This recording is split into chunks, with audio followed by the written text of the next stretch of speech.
હાઈકોર્ટે પોલીસ અને મ્યુનિસિપલને કહ્યું, ગમે તે થાય ગેરકાયદે પાર્કિંગ, ફૂટપાથ પરના દબાણો દૂર કરો. ચીફ જસ્ટિસના બંગલા સામે જ ગેરકાયદે પાર્કિંગ હોય છે. વિશેષ આસ્થા ટ્રેનની જાહેરાત. અયોધ્યા માટે રેલવે 1 માસ સુધી વિશેષ આસ્થા ટ્રેન દોડાવશે. વ્યક્તિગત બુકિંગ નહીં થાય. આવવા જવાનું ભાડું 1600 રૂપિયા.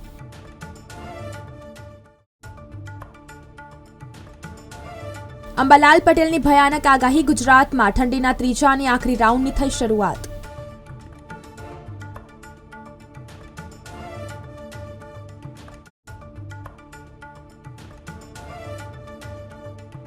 બોતેરમો દીક્ષાંત. 7400 વિદ્યાર્થીની 6079 વિદ્યાર્થીને ડિગ્રીઓ અપાશે.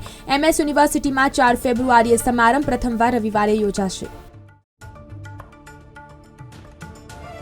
એક રાતમાં જ યાર્ડમાં 2.5 લાખ ગુણીની આવક. ડુંગળીની આવક વધી. ભાવ તળિયે જતા ખેડૂતો પાયમાલ. નજીકના દેશોમાં નિકાસની છૂટ જરૂરી.